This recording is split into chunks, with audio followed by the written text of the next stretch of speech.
Happy April 2nd, day 8 of quarantine. Today is National Burrito Day and Peanut Butter and Jelly Day. Woo! Good afternoon, guys. Today is April 2nd. I'm so happy to talk to you this afternoon on this lovely Kindness Thursday. So I hope you're posting your pictures to our school Facebook showing your kindness and just spreading our joy and kindness in the world. Today, for our national holidays, there's a lot going on today. But today is National Peanut Butter and Jelly Day. So you know what I had for lunch. Because you know peanut butter and jellies are my favorite. But Xavier, if you're watching, this one's for you. Today is also National Burrito Day. So unfortunately it's not Tuesday, but we can have Burrito Thursday for National Burrito Day. But we're going to go ahead and get started reading our Great Treehouse War. Our chapter today is a Stupendous Slumber Party. I had a few friends commenting saying why they thought it was going to be a stupendous slumber party and talking about why Winnie was so mad. So let's keep it up, talking about our thinking of what's going on in our brains when we're reading. So this is 2 days after what happened. When Winnie woke up Sunday morning, with the mid-April sun shining a bright wedge on her face and buttons purring in her ear, she was happier than she ever remembered feeling. Her parents hadn't tried to come talk to her once the day before, which had been surprising, but nice too, and she'd made a good dent in her local history report. Winnie didn't have anywhere to be or any weird holidays to celebrate. She was all alone in a country that was just hers, and she was happy. At first, Winnie thought the pounding on the trap door must be her parents, coming together to talk to her at last.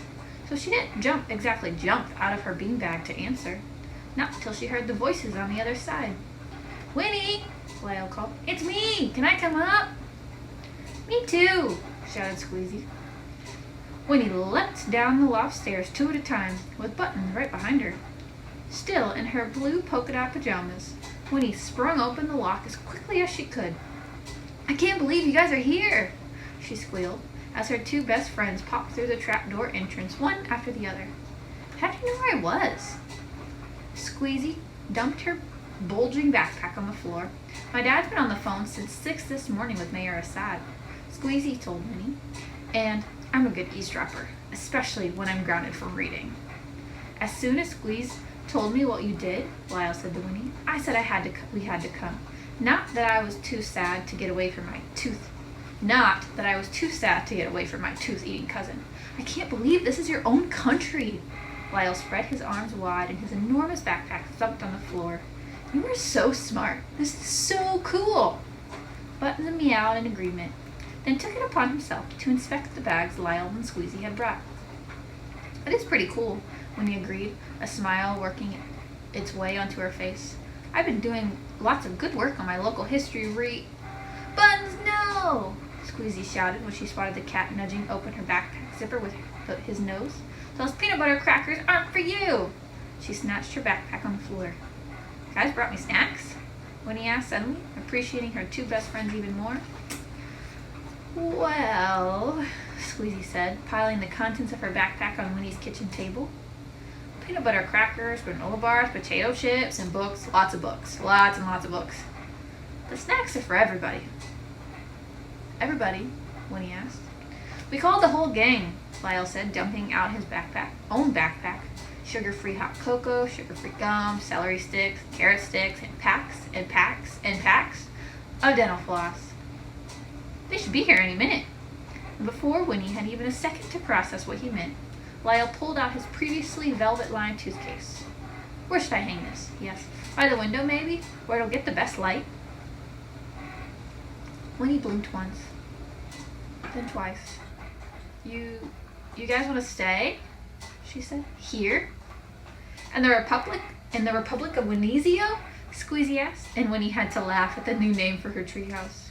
"Of course. You can make up all your own laws, right? Like how a person can read as much as she wants." Lyle polished a scruff from his display case with the elbow of his shirt. "And how toddlers should be forbidden to vandalize teeth." "Well," Winnie said slowly, thinking things over, "I guess, yeah, I mean, It had never occurred to her that anyone else might want to join her in the treehouse. It never occurred to her that her friends might have their own reasons for leaving the country.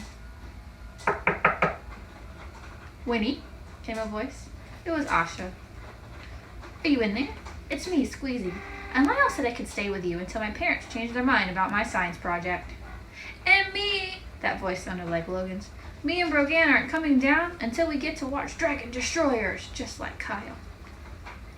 "I'm here too." Winnie was pretty sure that voice belonged to Joey. "I had to sneak out when my dad wasn't looking. I told him I needed more screen time, but he won't listen. I think Joey's so brave for sneaking out." That was obviously Greta. "And I want to live in the treehouse too." And when he whipped back the trapdoor again, she found all of her remaining classmates from Tulip Street Elementary, stacked like blocks, one on top of the other on the treehouse ladder. "We want to join your country," Tabitha called up. Her friends, when he noticed, were all carrying backpacks stuffed to bursting. She glanced at Squeezy and Lyle, not quite sure what to make of everything. It was in that moment that Lyle lifted his gaze from his display case and looked at Winnie very serious. "Is it okay if we join you, Winnie?" he asked. "I mean, we all have reasons for wanting to be up here, too, but it's up to you, obviously. It's your treehouse. Whatever you say is fine." Squeezy nodded from her spot on the floor, even though her nose was already deep in a copy of the Anne of Avonlea. "Whatever you say," she agreed. Anne of Avonlea is the sequel to Anne of Green Gables, and it's so good. Squeezy, again, she sounds just like me. Winnie looked at her two best friends sitting there in her treehouse, and she looked down at her 7 other classmates, squeezed onto her treehouse ladder, and she knew immediately what her answer would be. "Come on up," she shouted to the others. After all, why wouldn't she want the Tulip Street 10 to join her in her very own country? Buttons purred in agreement. It turned out that having 10 kids in a treehouse without any adults telling them what to do was even better than Winnie had imagined. It was like being at the world's most stupendous slumber party, where everyone got to spend the day doing exactly what they wanted to do most.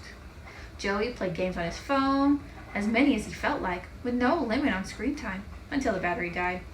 He hadn't thought to bring the charger, but that turned out to be okay, because his dad kept calling and shouting at him to come down this second, and that was getting old.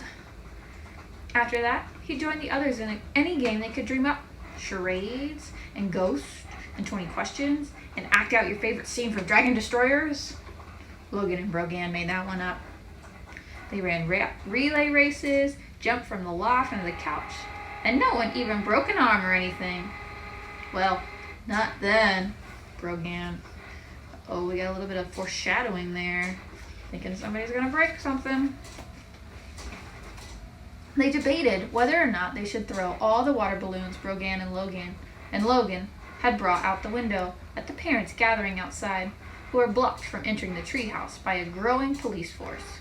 But Logan and Brogan didn't want to use up all their whole stash at once. So in the end, they threw only half. It's funny, they thought to bring a bunch of water balloons. Greta taught everyone how to make friendship bracelets. Tabitha talked about the lizard she wanted. A red Aki. I'd name it Aki. Isn't it such a good name for a lizard? Tabitha. And Asha talked about his dream experiment for the science fair. It's all about density and how elevation can affect the snooze fest, Asha. Squeezy.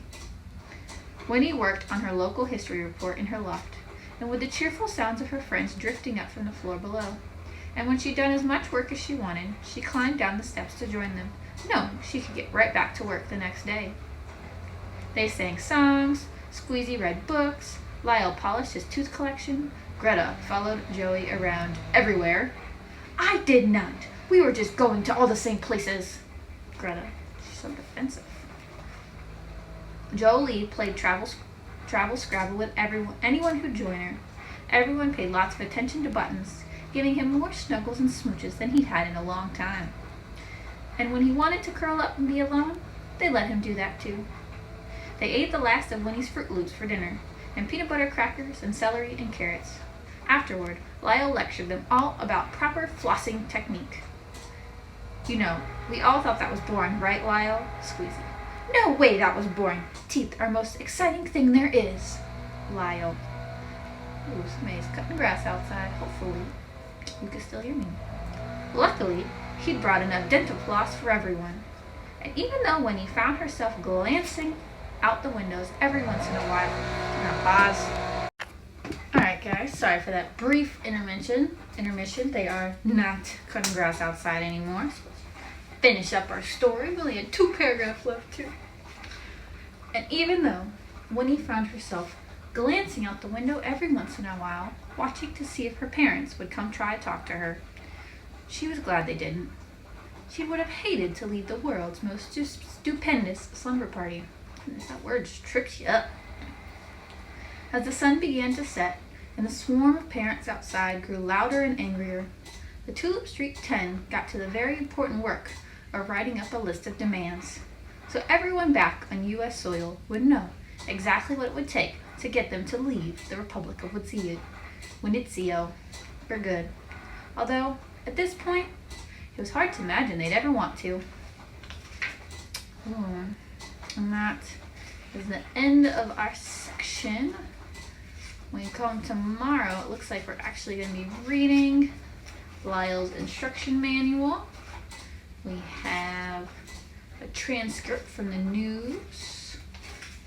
And, they're very serious demands. Seems that's what we'll be reading tomorrow. So, I'm going to say happy April 2nd. And then it is National Peanut Butter and Jelly Sandwich Day. And Burrito Day. Oh, I should have worn my burrito shirt. But it's kindness day, so this one's better. Yeah, I think that's all I have for you guys today. I'll see you later. Bye. Thanks for watching, guys. I'll see you tomorrow. Bye.